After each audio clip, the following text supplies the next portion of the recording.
सुनो भाई,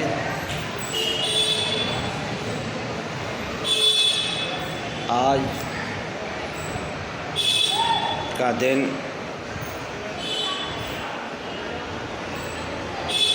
हमारे ही नहीं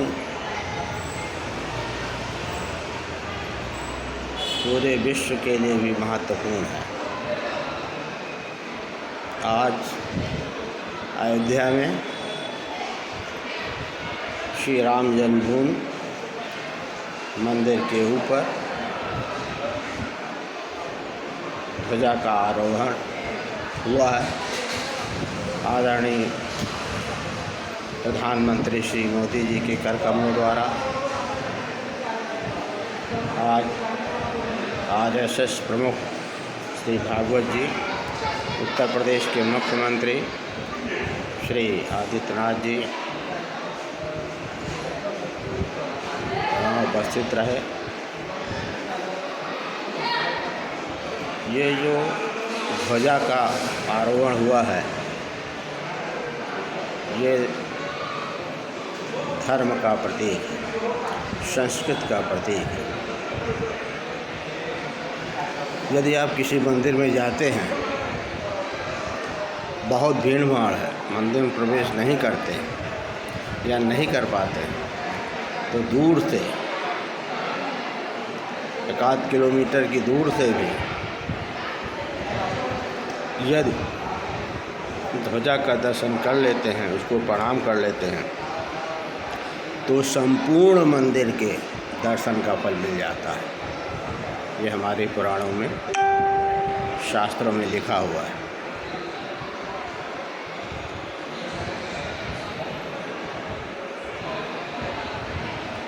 ये धर्म स्थापना का बीज है।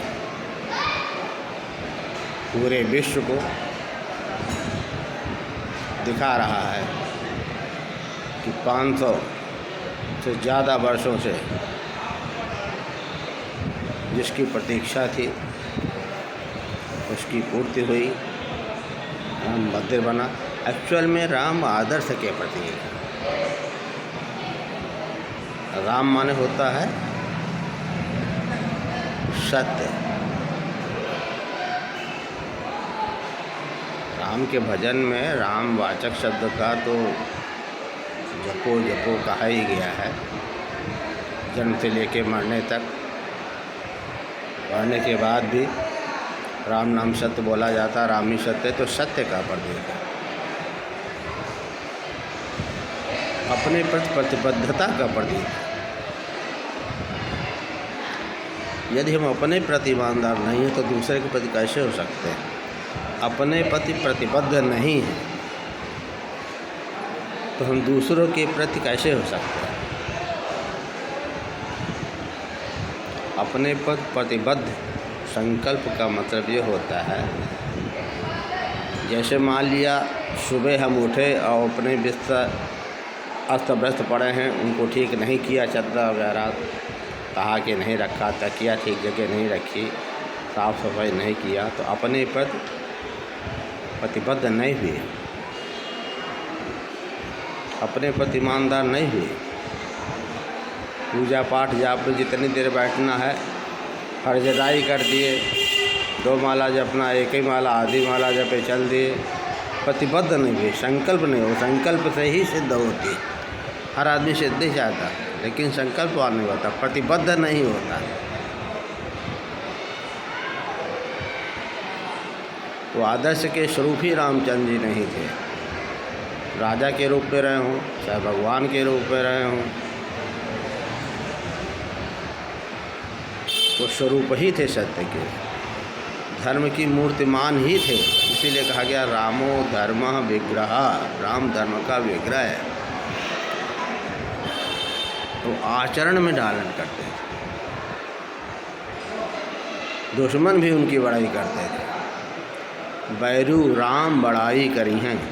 जब दुश्मन भी बड़ाई करने लग जाए, तब समझिए पराकाष्ठा हो। चापलूसी में तो सभी तारीफ करते हैं, लेकिन जब दुश्मन करे, वाह, इतना कहने के बाद ये तो कुछ नहीं बोले। विनम्रता के अगाध समुद्र थे। विनम्र बोलना है। तो जब तक हम अपने प्रति ये सारी चीज़ें नहीं कर पाएंगे, तब तक दूसरे के प्रति नहीं, पहले अपने प्रति ईमानदार होना, अपने प्रति सत्यता का धारण करना है। सत्यता का धारण करने का मतलब अपने प्रति, हमने जो अपने प्रति वादा किया है, समय से उठने का, समय से काम करने का, उसमें सत्यनिष्ठा है कि नहीं, जो भी काम हम कर रहे हैं उसमें सत्यनिष्ठा है कि नहीं है, उसमें कोई चोरी चमारी तो नहीं कर रहे हैं। अगर कर गए चोरी चमारी तो उसका फल भी दुर्गति मिलेगा और कोई सिद्धि नहीं होगी, तितर बितर हो जाएगी। इसलिए धीरे धीरे संकल्पवान बनना, प्रतिबद्ध बनना, अपने प्रति ईमानदार बनना।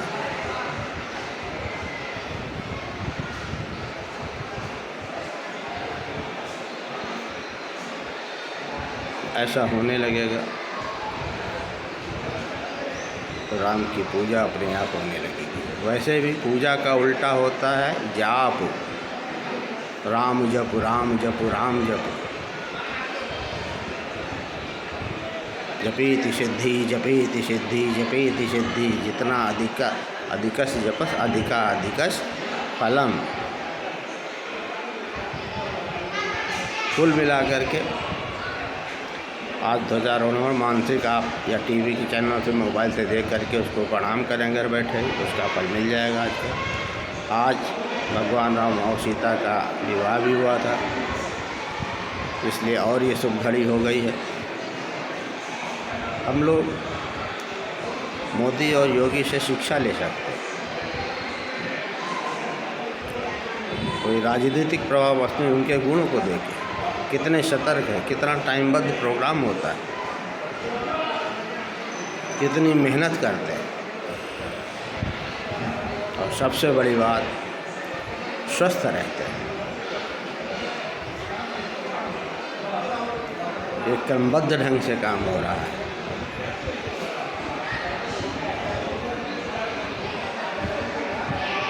इसको भी हमें अपनाना चाहिए। और हमारी एक तो निजी इच्छा है इस फेसबुक के माध्यम से, हालांकि मैं तो इस देश का बहुत ही तुच्छ प्राणी हूँ, ये कहना चाहता हूँ कि राष्ट्र धर्म सर्वोपरि धर्म है, उससे ऊपर कोई धर्म नहीं। हो सके तो सैनिकों के लिए ज़रूर कुछ न कुछ मदद किया जाए। एक एक रुपया भी अगर इकट्ठा किया जाए,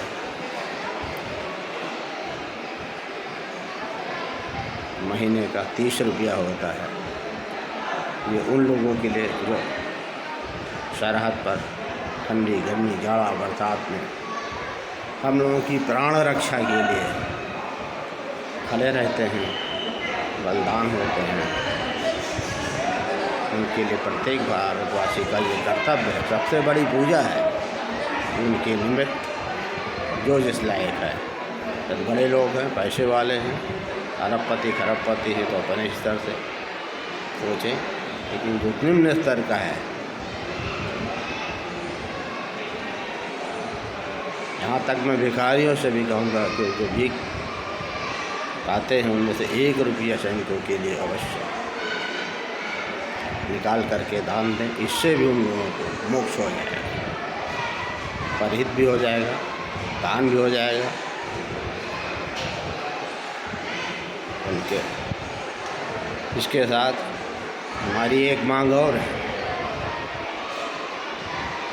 आदरणीय श्री मोदी जी को, जो भारत के प्रधानमंत्री हैं, विश्व में भारत का नाम ऊंचा कर रहा है। इससे पहले इतना नाम कभी भारत का नहीं हुआ राजनीतिक कर हुआ। मैं संपूर्ण देशवासियों से अपील करता हूँ कि उन्हें भारत रत्न की उपाधि से अलंकृत किया जाए। भारत रत्न प्राप्त करने के लिए आदरणीय श्री नरेंद्र मोदी जी पूर्ण अधिकारी।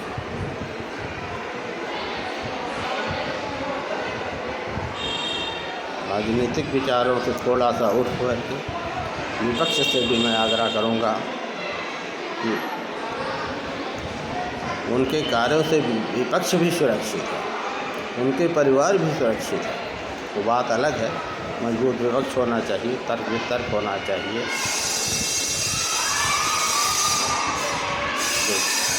लेकिन इन सबके बावजूद भी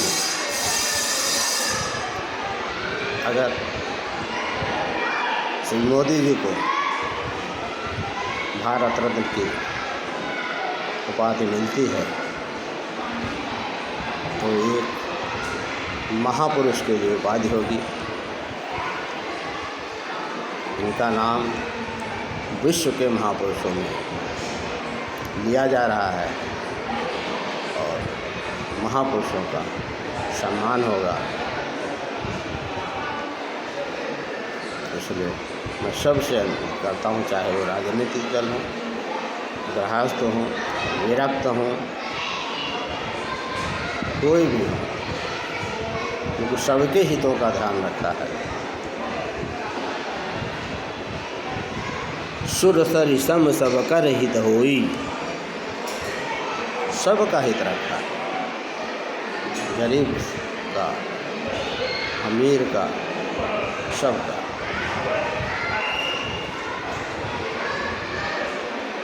इसलिए पुनः आज धर्मध्वज की स्थापना में मैं अपने निजी विचार दे रहा हूँ, मेरे दिल के विचार हैं।